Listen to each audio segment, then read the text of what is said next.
This is Personality Profile here on Joy 99.7 FM. Every Thursday evening, we bring you an inspiring story. Yeah, the story of an achiever, a story of someone who's blazing the trail, who's been working so hard in a particular field. And this evening, I have one such story for you. You would love this. So, yeah, it's a delicious story, and literally too. Oh, yeah. This evening, I spent time with an amazing woman who has actually championed women empowerment in many ways. She's been on our screens telling the stories of other women. Today, we get to tell her story. She's today's woman. Oh, yeah.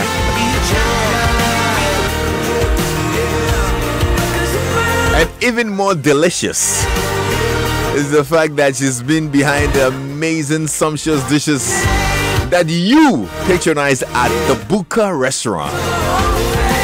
Now, right now, I need to take a roll call. If you've ever had a meal at Buka, WhatsApp me 0244340437, because this evening I spent time with a lady who is the founder, but she wants to call herself the manageress. Really? No. One of your favorite screen goddesses as well. She used to host Today's Woman, Fright All Women's Digest. Yeah. I'm really excited about this. I have in the studios with me the one and only Audrey Salome. What's up, Audrey? I'm good. How are you? I'm very well. I'm very, very well. Good to see you. Good to see you too. I haven't seen you for a while. Yeah, it's been long. Where have you been? I've been around. I've been around. And I guess you've been working too. Yeah, but you get to see me. But I don't get to see you at all. No, I like to be behind the scenes now. That's surprising for somebody who has been on our screens for a while, and we enjoyed watching you on our screens, you know, seeing you dazzle on Fright All Women's Digest and hosting the women as well on Today's Woman. I mean, I got into showbiz by accident. So it was by accident. It was totally by accident. I mean, each time I was a guest, and then I became a host. Oh, that's what it is? Both occasions. So watch out. Maybe I'll be coming for your chair soon. Well. I'd love to have you in here with me. I don't know about radio, though. You've never thought about it? No, I haven't. And I think it's a full-time, to be in the media is a full-time job. Yeah. And I love what I do, so I don't have the time otherwise. Yeah, I know, I'll give you a run for your money here. I know. But anyway, congratulations. Thank you so much. 15th anniversary of Buka. It's been 15 good years of treating Ghana to amazing, sumptuous meals and whatnot. Wow. Congratulations. Thank you very much. Congratulations. Thank you very much. You guys deserve a round of applause. Thank you so much. I mean, we've seen many restaurants come up. We've seen many eating joints come up. And some of them fold after a few years. But you've been on for 15 good years and still strong. Gosh, that's I don't take the credit for that. I tell people that my journey, if you can call this success, has been, of course, by a lot of help from many people, but above all, crowned by the glory of God. He takes all the credit, none for me, and that's why I refuse to be known as any big title as the CEO, founder, or whatever. I just manage a business on a day-to-day basis. Anyway, well, already the messages for Buka are coming in. This one from Nine Spintex says, Lexus, the family and I are actually on our way to Buka now. What a coincidence. Well, wow. Welcome now. Yeah, go have a great meal. I hope I'll see her when you get back. Yes, if I get back and she's still there, I'll make sure she gets a discount. Wait for her, okay? Make sure the family waits for her. She's promising you a discount tonight. Yes. Okay? I'll take her details when we leave. That's right. And this one says, Buka, I like the setting. Yeah, I love the setting of Buka as well. Thank you very much. Good stuff. Anyway, so we'll talk about Buka in a bit. But share with me, where and why did you vanish from the screens, Audrey? Oh, well, I can't even quite remember. I think that what happened was they wanted to rest the program a little. Rest the program? Because it was something to do with sponsorship and Okay. sort of just to refresh it. I think it just had become a little stale.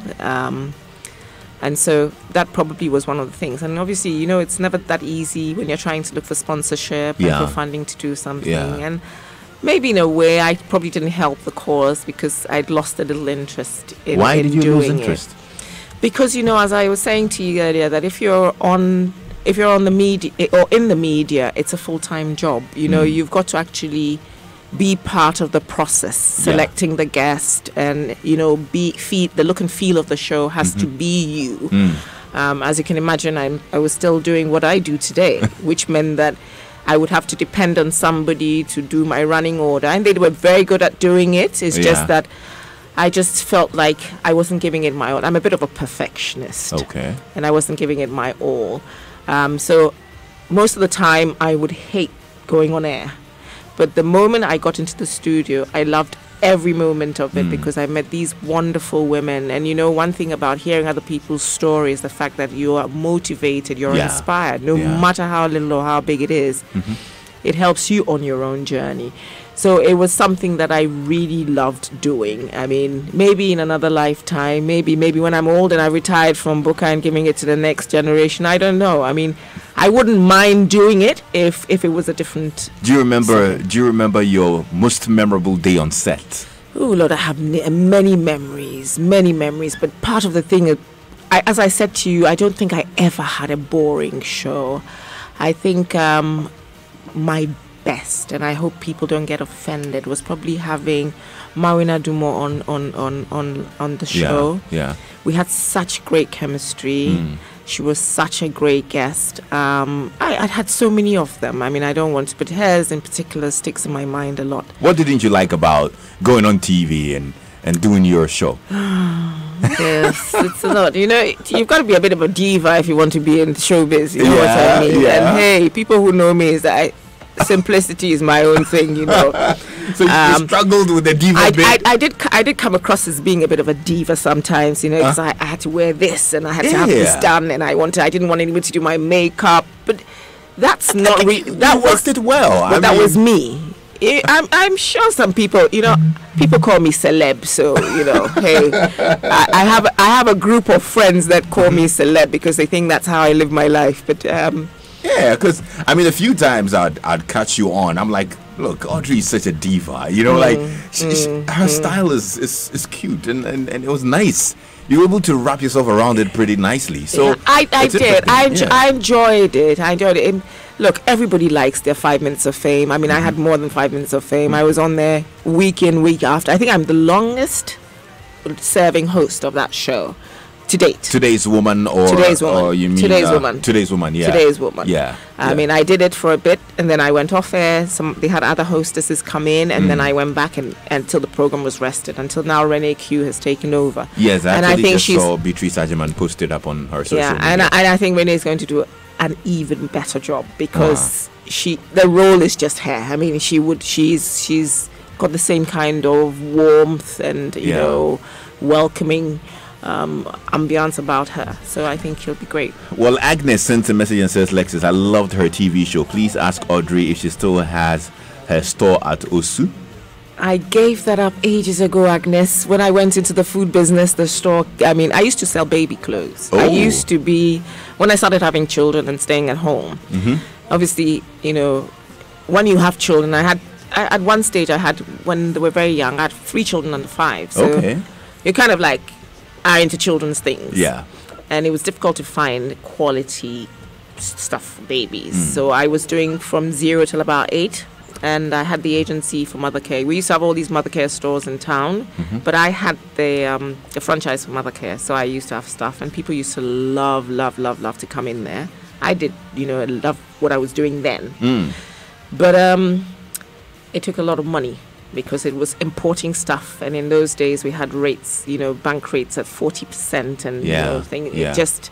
And you know, my capital base was eroded, and I thought, wow, with 100 CDs I can go into the market, I can buy food stuff, and I can create a meal for how many people. So the return for me was greater So I wound down the baby business. You know, it's quite interesting listening to you talk about the baby shop, and then getting into food. So what? You're some sort of a serial entrepreneur. You see an opportunity and you take it up, or what? I don't know. I think I was finding myself. I think that I was the sort of child that never really knew growing up what they wanted to be. When people would say, oh, I want to be a doctor, or I want to be a banker, whatever it is. I mean, that was something that I didn't quite know what I wanted to do. I had an artistic flair, not blowing my own horn. I think I was fairly intelligent enough to do sciences. And in our time, you found that even if you didn't enjoy doing science, everybody wanted to do science because it meant that you were brighter than those. We looked at those doing arts as daft. You know what I mean? Yeah, so thank you very much.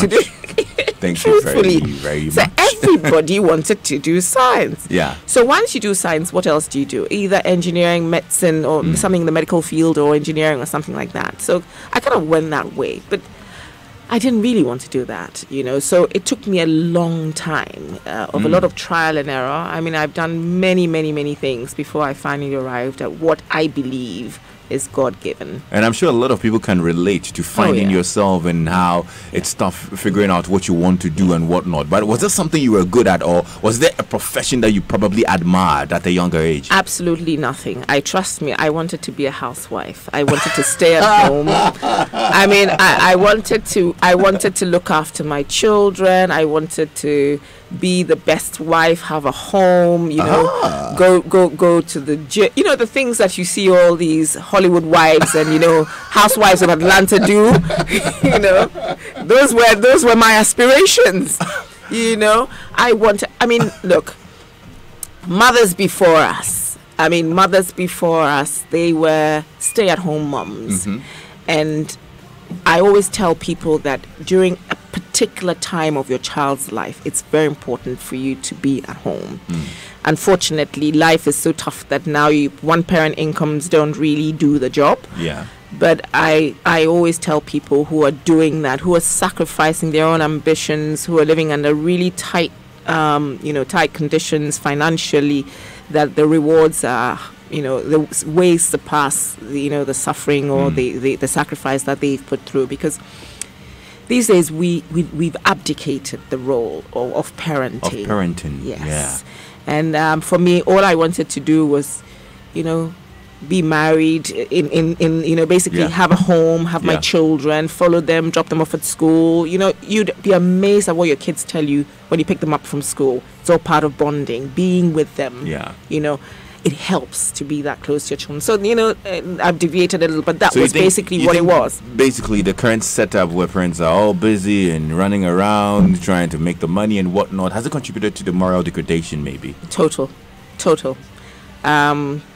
But you can't blame the parents. Yeah. It's tough having to juggle a job because being a mom is a full-time job. It's a full-time job. Being a mother is a full-time job. Unfortunately, it's tough everywhere in the world. So most people are working. Yeah. Most women are having to work. Let's trace the educational journey. And I like the science bit. What did you study that? I went to secondary school. I did physics, chemistry, and biology. In which school? Here in Ghana, Ashwater School. I'm an Akora. Okay. A proud Akora till from 5, and then I went off to school in England and did again biology, physics, and chemistry. You did biology, physics, chemistry in the university? No. At A levels. At A levels. And after that, I decided enough was enough. I didn't want any more schooling. Oh. Yes. So I started to do a banking course. Because my father was a banker, so I got sort of shoved into that thing. And trust me, I did for 8 years. And you ditched the science totally? I ditched science totally, never looked back. I wanted to be actually applied to do dentistry. Oh, wow. And I failed my A levels woefully. I just What grades? Oh, Lexus, you're putting me on this. Oh, no. I did. Oh, no. Hell no, I didn't get that. Oh, no. Come on. I didn't get F. I got a D. It's feel free. Come on. No, it's just you and I. It's just you and I. Oh, yeah, and the whole world as well. But the thing is, it's to tell somebody it's not a big deal. Yeah. I had 2 D's and an E. I can't quite remember. So 2 D's and then E. So that's Dede or well, D, go D, or you know, whatever. You know. Okay. And you know, my parents came then, you know, my mother's a chartered accountant, my father's a banker. So for them, hey man, you can't come out of school and flunk your A's like that. You've got to do something. Yeah. So I think they realized that maybe I wasn't cut out for, you know, doing dentistry. The dentistry. So my mother wanted me to go and do accounting, and my father wanted me to teach. And I decided no. Look, your story is interesting. It's just weaving around like that. Wow. Yes. So I mean I was in England, so it was easy. My father happened to, in those days, he had connections in a bank in England, so I got me working there. Oh, I see. So You sound like you had a very privileged upbringing. It wasn't privileged. You're being okay. modest. You're being modest. It was okay. Okay. All right, it's fine. It was okay. Well, Lexus, don't put me on the spot here. I'm not. Because it adds a different tinge to, you know, how people look at you when they think that, oh, you've had it all. I haven't really. I mean, my parents gave us a good education because that was important for them to give us a good education. My parents didn't spoil us with money, but we had a very good life. Okay. So I think that it's just that I hadn't really discovered who I was. Okay. And in those days, it was, you were either in a formal, you know, you went into formal disciplines. There was nothing, people, I mean, how can Ghana's first chartered accountant, my mother's Ghana's first chartered accountant, female chartered accountant, by the way. Wow, and then my father, who was deputy managing director for Ghana Commercial Bank. I mean, there was no way that both parents, their daughter wants to go and cook, or what does she want to do? It wasn't something that was heard of, you know. So they wanted definitely for me to do something that they could also be proud of. Yeah. You know what I mean? So because I, at that stage, was a little unsettled as to what path I wanted. I mean, it took me a long time. And I tell people all the time that I really stepped into who I was when I started Booker. Wow. And I was 38 years old then. Wow. Yes. So what do you tell any young person who's listening now, who's in that space? They're confused. They've probably tried a couple of things. It's not working. This is not working. They tried this, it's not working. They're really not sure of who they are or how to find themselves. How do they do it? What would you advise them to do? You need to talk to somebody, because that place is a place. It's a very confusing state for anybody, for that matter. Because if you're not very careful, you then begin to tell yourself that you're a bit of a failure, right? Which you are not. It's just that, I mean, well, things are changing a little in terms of the fact that now people are a little bit more flexible and respect a little, people in the informal sector. Yeah. You understand? So you need to speak to somebody who you know has your best interests at heart. Okay. Somebody that you can bounce ideas off. And trust me, I sold yogurt, I sold prepaid phone cards, I sold baby clothing, I used to cook and sell food when I used to work in the bank in England. I've done many things before I've arrived at where I am. When you know you're doing what you really love, is when you eat, dream, sleep that particular thing, because you need a lot of passion to be able to be successful in anything that you do. You know, you need to get up every day, turn up with the bad and the good, day in, day out, night out, night after night, and you will actually get there. Wow. It's as simple as that. Well, there you go. If you're still struggling to find it, well, you've just gotten a bit of nugget from Audrey. Yeah, speak to somebody and figure out that thing that you really are passionate about, and you'd get it.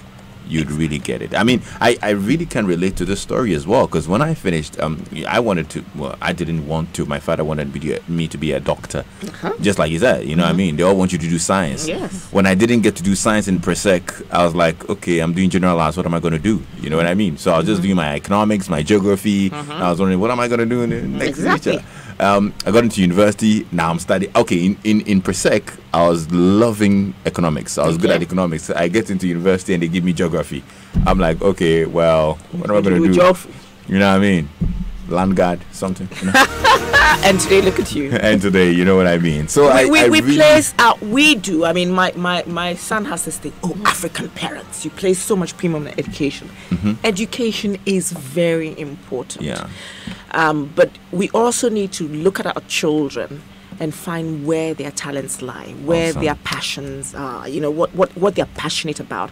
And after you think that they've reached a certain level, for me, I tell my children, try as much as possible and get a first degree. Because you need that. That opens your world to many things, the exposure, the learning, the process and everything.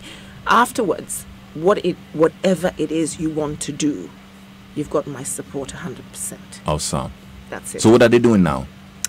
Okay, so I have 3 children and I have twins and a young daughter. Oh, wow. The twins. How old are they?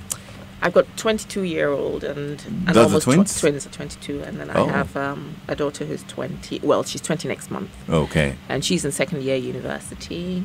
The twins, one of them's gone back to do her master's in global policy. Okay. And the young man is still finding his feet. Okay. So that's it. You have one. He's graduated. I know he's not the sort of person to go into formal employ. But we're trying to push him in that direction because we think that it's the discipline is needed. He needs that. He needs okay. Now, some way, somehow, along the line, after selling baby clothes and clothing a lot of babies who probably some are listening to you I'm now. Telling you, they're old, 40, they're 15, 16 years old. Yeah, there you go. Some way, somehow, you decided to get 100 CDs, get to the market, buy ingredients, and start cooking.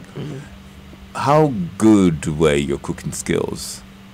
I'll leave that to other people to say. I told you one thing. No, be honest with yourself. I don't toot my own horn. No, at that time, you just be honest with us. On a scale of 1 to 100? I can't tell you. I'm not 15 years ago? I'm not. I used to love to cook. Okay. Now I've revived that love in recent years. Before then, I was busy trying to make business work. But now I find that I need to be back in there because how many jollof rices and bankus can you always sell? You've got to really try and up your game and up the ante. And so it's got me in there. But I love to cook, and that's how those who know me and have known me since my 20s know that I try to cook a good one every now and again. 15 years ago, Buka started in Osu. Yes. So tell us how the starting was. Was it a very grand start? No, at all. Was it a little spot? And take us through the journey. Well, it was a veranda. Buka's actually on a veranda, believe it or not. It's a building that I used to share with my brother, and he occupied the actual brick and mortar of the place. I just had the terrace upstairs, and that's how it started. And I created a staircase going upstairs to the terrace. The rest of the building was occupied by him when we started. It was a 48-seater restaurant on the terrace. 48 seaters, and it was very, very, very simple because we didn't have that much money when we started. And we wanted to do something that was different. I know for a long time people thought it was just a Nigerian restaurant, but it was an African restaurant that specialized in doing Nigerian food, and hence the name Buka. What does it mean? It's like a chop bar. Literally, excuse me. It's like a chop bar. So what language is it? In Yoruba. In Yoruba. But why did you decide to specialize in Nigerian food? This was 2003. We'd just come away from democracy had started, but not really in a full swing. Kufuor just come in, and we had our ties with Nigeria had been reopened in a really big way. The Nigerian banks had started to come in, and you found that professional Nigerians had nowhere to eat. In those days, we used to have Tante Marie, but Tante Marie specialized in francophone food. Laboni, thereabouts. There, exactly. Yeah. She specialized in francophone food and the francophone cuisine. And so we thought, good idea. I spoke to this friend of mine. Who we used to worship. We had this little prayer group that we used to do. And I said to her, I want to do something because this buying and selling is quite tedious. And I was a single mother. So we needed to do something to earn money. And she says to me, well, my husband, it's actually when his friends come in, because they were Nigerian, when his friends come in, we can't find anywhere decent to eat. So we could do that, and we could add a strong Nigerian presence in the restaurant. So we can go ahead and do it. So that's how we do it. She held my hand together, and we started. And that's how Buka was born. Were you not worried about numbers? Because obviously it was now starting. The Nigerian folks that you were targeting were now coming in. Yeah, but we only do something like, I would say that our menu is probably only 20%, 20 or probably less Nigerian. Okay. It's mostly Ghanaian and others. Even at the time? Even at the time. The funny thing is the menu hasn't changed very much. Okay. It's pretty much the same sort of dishes that you find tweaked in different ways, but it's pretty much the same thing. So we weren't really worried that we were trying to do, it's called fine African cuisine. So you can come here and you can eat food from Lomé, Abidjan, we do the acheke things and stuff our own way. So it was just meant to be a fine African restaurant, not necessarily strictly Nigerian, although it had a name like Buka. Yeah, this one says, this is from Gifty in Tema. She sent a message and says, Lexus, tell her I love the spicy snails for starters and the guinea fowl and fried yam. Very yummy. She's an amazing lady and God bless her so much for Buka. I love her personality. It's from Gifty This in is Tema. so beautiful. This one too says, Lexus, the light soup at Buka is heavenly. Haven't had that. Okay. Well, it's called Nana Special Soup, and I'll tell you a story about it. It's called Nana Special. Yes. Okay.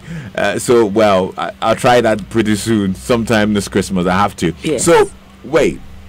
Did you have to learn how to make Nigerian food, or you already knew how to do it? What? No, I mean, when we started, I was barely cooking. I had cooks. Oh, you had cooks. Yes. Okay. And I still have cooks. Nigerian cooks? Did you have a Nigerian cook? We started off with Nigerian cooks. Okay. We started off with Nigerian cooks. We had people who were here and they were making the authentic Nigerian food for us. Okay. Yes, so we did start off with Nigerian cooks. But as we've gone along, actually, our oldest cook, she was about 63 or so. 63 at the time? No. Now? Okay. Well, when she retired, she was about 63 because it was too much work. Working in the kitchen is hot and difficult. So last year, she retired. Ooh. Up until then. So there are people who worked with her and who were trained by her. So now I think we only have one Nigerian in our kitchen, and she's more Ghanaian than she is Nigerian anyway. I'm hearing a lot of she's. I hear the best chefs are men. Well, we don't have chefs. We have cooks in my kitchen. Okay. We cook soul food. We don't tell you that to make jollof rice, you need a kilo of rice, a cup of rice and a kilo of tomatoes and onions. We don't do that. We cook from the heart. So we have cooks, and that's what we've dealt with. And tell me about the light soup. Okay, so when we started off on our menu, we only had goat meat light soup. Okay, so people, I remember, this is just by the way, somebody saying to me that your food is too clean, there has to be some prekese in there and things like that, but hey, I was brought up in a certain way, and man, I sort of transferred that. I didn't even know what prekese was in those days. And so we had this customer called Nana. He's actually Nana Ohedinto, the former NPP General Secretary. Ah. Yes. So Nana will come and say, now you people do you have to do that soup? Then you can put the snails and the crabs and everything in it. I'm saying, Nana.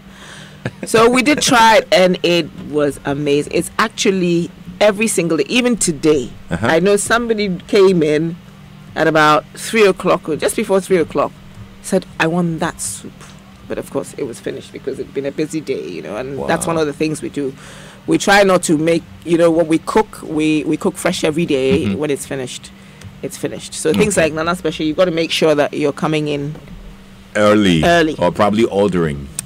Exactly. People do order and reserve. What's been the biggest challenge of this journey, this Buka journey? Hey, Lexus, you want me to start? Yes, we've got all day. We don't, we don't have all day. Human resource, the mentality of people has been my greatest challenge. Working with people has been my greatest challenge. People who don't see your vision, and people who come to work every day with the impression that they are doing you a favor. They don't think they are doing a job and earning their keep at the end of the day. And just the attitude, the general attitude of people has been my greatest challenge. Everything else is part of the terrain. Whether it's a difficult customer, whether you have low days or you have high days, it's part of the terrain. But my greatest challenge has been that. And I mean, of course, there are little other things like, sometimes with authorities, we have this one thing with AMA where you can have AMA turn up at your workplace. There's AMA for health and safety. There's AMA for business tax. There's AMA for this tax. And there's AMA. I mean, it's just, some of those things just really do your head in. But with the human resource part, what should be done? Obviously, it's a part of a bigger problem. Maybe the Ghanaian society. Is there something that needs to be done? What do people need to do? I don't know if it's a problem that we can resolve in our lifetime. It's something that's ingrained in us in terms of the fact that we, when you find people, for example, I have people, my staff, one of my staff members was, somebody was having an argument and she walked in, and she used to be one of my favorite people. I used to support very much. I mean, what I do is if I feel that you're doing it, I support you in whatever way. Personally, we're on this journey. But you find that they can't deal with the support. Instead of that, encouraging them and helping them to be your greatest ally, they grow in a different direction altogether. So I remember there was this argument going on and the person couldn't deal with the fact that they were no more a favorite of mine, and one came out of the woodwork and said, hey, they took you up, they brought you down, deal with it. That's how we go, in this place. So you have people, I mean, that for me, I don't know how we will ever it has to be something that we teach our children. We need to lead by example. So our children, if we have the right attitude to work, we hope that we're setting the correct pace for our children. Were there moments at Buka that you felt, look, this is the wrong business to be in? I have never. Never? I have never. Wow. I work very hard. Everybody knows that. I come into work. I'm not an early person.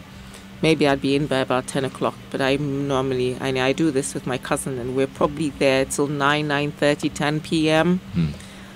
Because by the time the day swings in, there's so many things. The door is being opened every moment.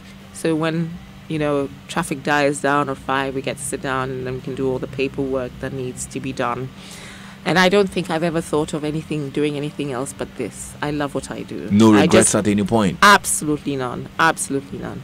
Absolutely none. No regrets at all, by the grace of God. Wow, this is actually what everybody would aim at, doing their job and loving it all through and through with no regrets. This is beautiful. Thank you so much for sharing.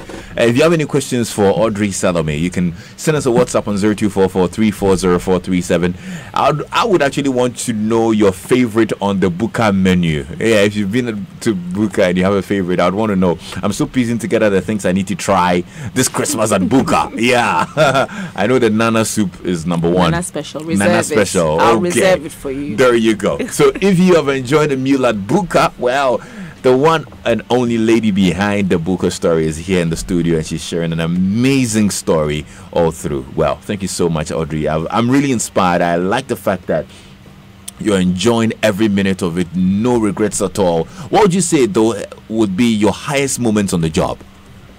A customer saying thank you. I enjoyed myself. This is wonderful. The compliments. I'm so emotional about my job that a negative word just puts me in a different spin, Yeah. But hearing a positive word, a tap on the back, is what I live for what I do. Have you ever had any? I'm sure you have had some negative moments. Many. Which one really got to you? Oh, I can't even begin to tell you. I mean, I've had many that I don't want to I can't even say. I mean, for example, today, we were full, and a family of 10, they're sort of tourists, came into the restaurant. It was so bad that my cousin and I were trying to fit them even into our reception area and put a chair in there, but we managed to put them in our little garden.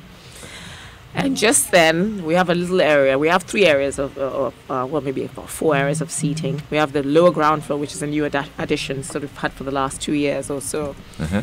And there was a party going on there, but there was a small table there, and this man and lady walked in.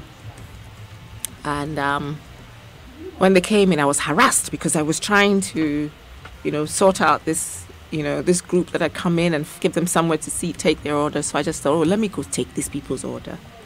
Alexis, I totally forgot I had taken the people's order.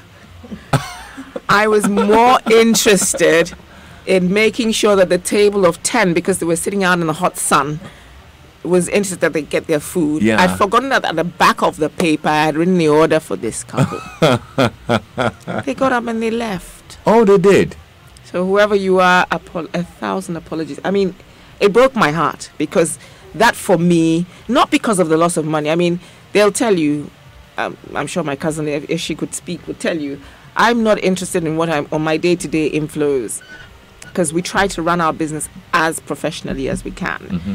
So long as we're running it professionally, then we're sure that, when you come and you want your check, it shouldn't be a problem to pay it out to you. Exactly. Yeah. So when something like that happens, it's not because I've lost a table. It's how they feel. I mean, somebody was hungry, thought of coming there, and then they felt like they hadn't been treated well, and then they walked away. And then they walk away. That leaves me gutted. What role would you say feedback plays in your success story? It's important, extremely important. I don't take any feedback lightly.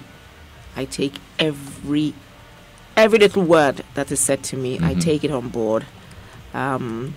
Sometimes, there are people who are there to tell you things that maybe just a little wind you up a little. Yeah. Even those I still take on board.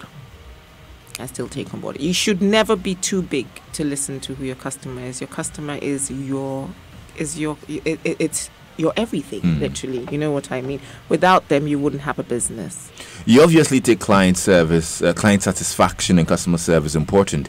Did you have to learn it on the job, or you actually took some classroom lessons along the line? I am not schooled in any part of this business at all. It is how this is born out of passion. And it's also my nature. It is who I am. You understand what I mean? In terms of the fact that I seek to please. Sometimes it can be to the detriment of myself, but then it has come in handy in the job that I do. Good stuff. Well, let me give you an update. Earlier, Na in Spintex sent us a message that she's on her way to Buka with the family, coincidentally, and she heard you on the radio. So she updates us and says, Lexus, so the family and I have arrived. Full house as usual. We've ordered and we are listening to the interview as we wait. Might probably wait for her till she returns. Oh, God. Because that's another thing. The waits can sometimes be long, but now please bear with us. Yeah. We'll be there shortly. And tons of very good messages coming through. Lexus, she's just an amazing woman. Very respectful, accommodating, and harbors all concerns. This is Christian from Hotel X Premium Supplies. Christian, thank you so much for your message. And my brother Franklin Soa of Graphic Communications sends in a message and says, congrats to Audrey and the team at Buka. Zoo light soup and fufu is super. Okay, so I need to try the I think tomorrow we have to make sure that we have more of this light soup. Yes. And Dixon in Cantonments want to know exactly where Zoo Buka is located. So please direct him. Okay. I should tell him now? Yeah, tell him. So we're 2 doors away from the former U.S. Embassy visa section, opposite what is now known as the Interstar Eye Clinic. Yeah. Literally round the corner from Kofi Amwa, Citizen Kofi's building. Yeah. The first one, the entertainment center, which is now a global access building, I think it is. Yes, so we're just there. Efia Inusu says, she's simply amazing. I love her personality just as I love mine. I live not too far from Buka though.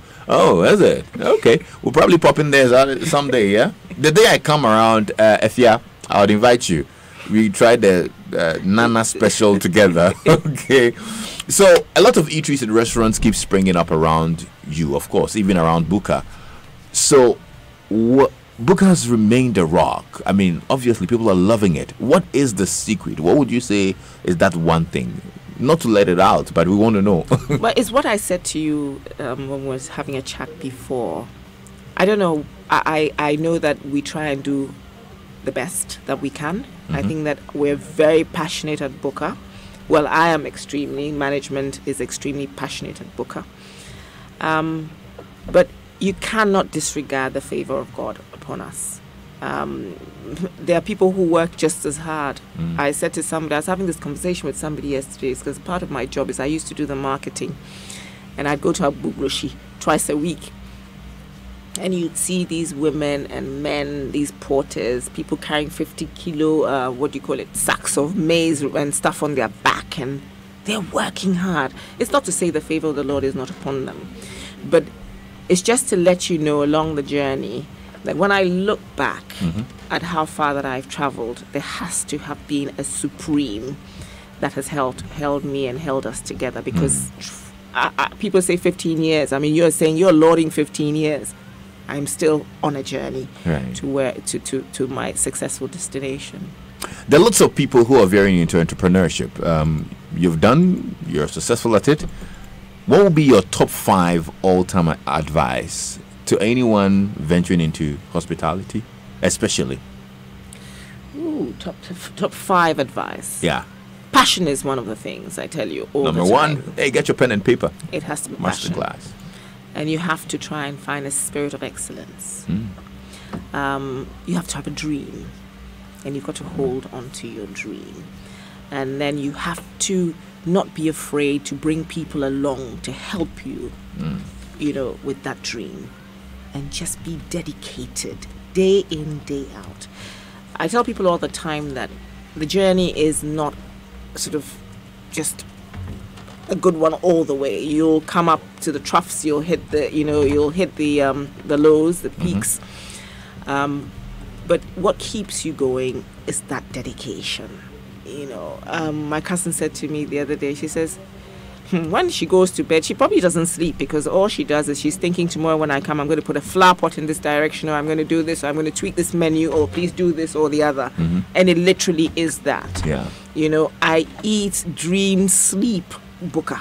That's me. But the nice thing is the way when I have to go away and I pull away, I don't want to know what's happening. I have to switch off, because you just have I am to shut it all down. Yeah. I am totally consumed by what I do. Yeah. Totally consumed by what I do. Well, good stuff. We've gotten those nuggets to be able to run our business as well, and that's from Audrey Salome here on Joy 99.7 FM. Congratulations once again to the team at Booker. To you, you've done excellently well. Lots of people have great memories at Booker. Nee Nachimoto says, Lexus, well done, Audrey. Booker is more than an eatery. It's a lifestyle. Good laughs, good eats, good people. But I'm not enthused about the new funds and changes at the open sitting area. I liked the natural breeze. Please don't change that. All right, so there you go, Audrey. What are you going to do about that? Oh, Nee, we're going forward a little. Well, we are not quite done. So we're still doing it. What's he talking about? You put new fans or stuff there? So basically, we had central fans across the floor. Yeah. And I wanted to tweak it a little and put some lights in. Why? Just wanted to change it. Did we complain? Nobody did. But did we complain? You see, I tell people all the time that you come in and you eat the same food, be it good food. What makes Booker? And you asked me earlier, what are the secrets? And I said one of the things I think is the fact that when you come in, and many people have told me that, is that something has changed. The changing. Okay. We keep changing a little. We're every time you need to keep refresh the place. So somebody comes, the food is the same, but still the ambience has changed a little. Okay. So Nee, I beg you, I'm not quite done. I hope that you will like the finished product. The finished product will be nice as well. Nee is not like some of us who probably just indulge. Yeah, you see. And even don't notice that the fan fans, has moved. And I put more. I had 3 fans. I think that I have 6 because it gets. But they make a little bit of noise. I think I better find out why they do, and probably that's what's irritating. I did say that's also another good point there. You continually innovate. Yes. You continually turn things around. Yes. You don't have to reinvent yourself, like you say. Yeah. Wow, you're an amazing woman. Honestly, I've totally enjoyed talking to you. I'm sad. I'm looking at the time. It's about 8 more minutes to 8, and I'm sad that we're about wrapping up. But no, I mean we shouldn't wrap up. Let's walk through the journny back on TV. Like you mentioned earlier, it was an accident. How did that accident happen? Getting on TV. The first time when I came on Frightened Women's Digest, they had come in. That's when I had the baby store, and there was Mrs. Doris Ademola, who was the hostess at the time, and they were doing, it was black coffee. I always tell people she actually got me into the media.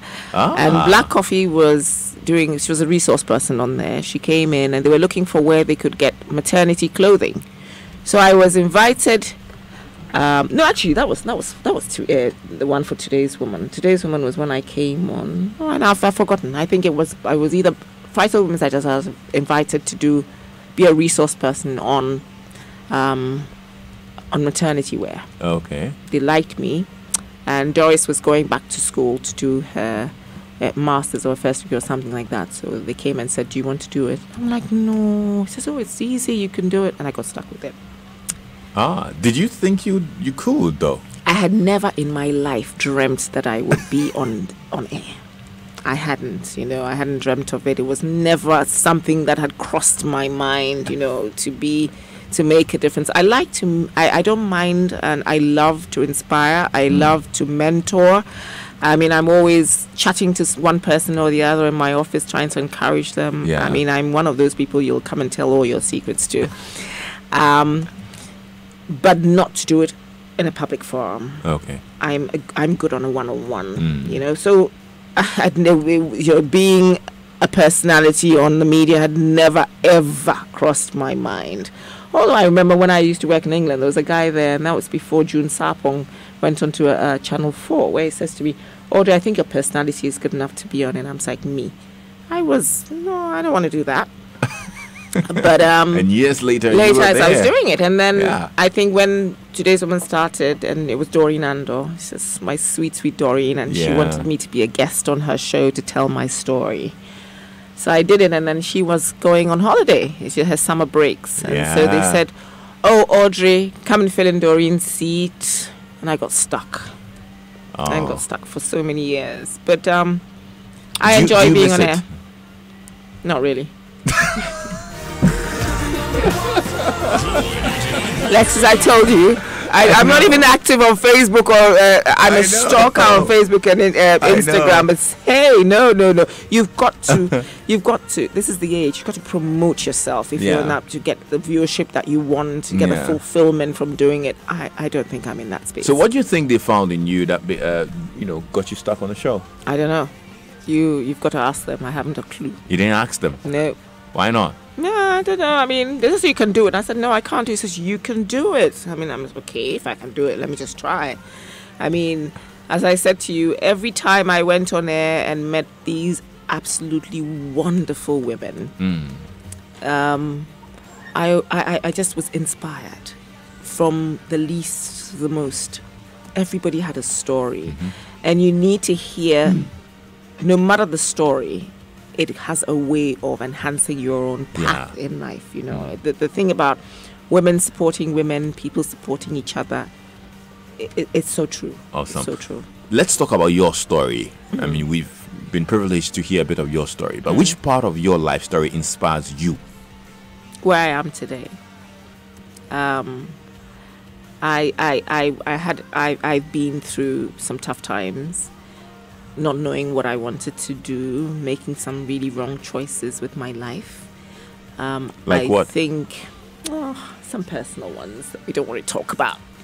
And also not knowing where to find myself in terms of a profession. To come today to have, by God's grace, built a brand that goes beyond the shores of this country. I am inspired by me. Awesome. And as I keep telling you, has strengthened my faith a lot. What's your greatest fear? Do you really want to know my greatest fear? Yeah. I have fears. I'm as human. Yeah. The fear is a demon that I don't allow to settle in my life. So I don't even want to talk about what my greatest fears are. I have no fears. I only have positive dreams. What would you like to be remembered for, Audrey? For having done something, for having built a brand, to be celebrated, for having been, actually, do I really want to be known as that? I want to be known as the best mother there is, because that's who I am. Apart from Buka, I am how should I say it? A very intense mother. My kids are my everything. Anybody who knows me knows that. Yeah.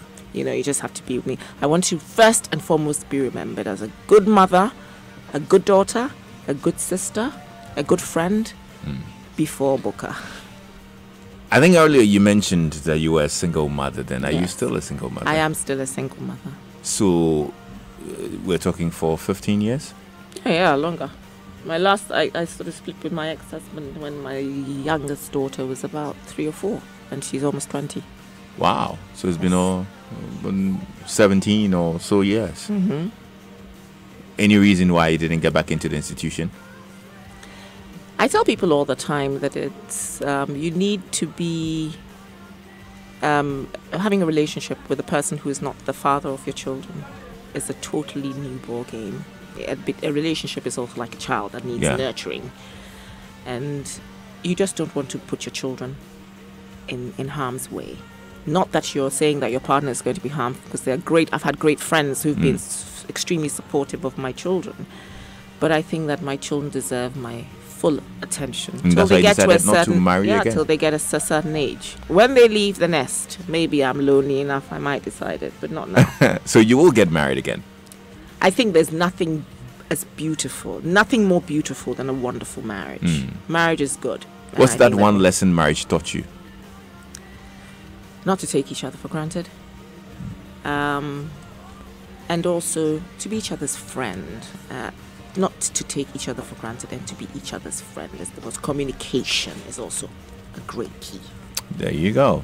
Audrey Solomon, ladies and gentlemen, here on Joy 99.7 FM.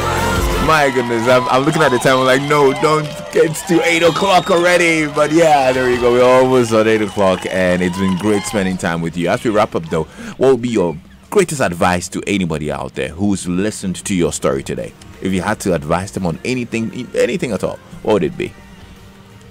Not to sound cliche, God first in your life, always. God first in your life, always. And be true to you. Be true to you in anything that you want to do or to be. Be true to you. People think they can get away with murder, but you don't. It always comes back to haunt you. I tell people all the time that what's most important is the purpose of your heart. Whatever you do, whether it's a relationship, whether it's with your heart, whether it's work, whatever it is, be true to you and let it be pure of heart. Awesome. That way, success in any area of your life is guaranteed. Audrey Salome!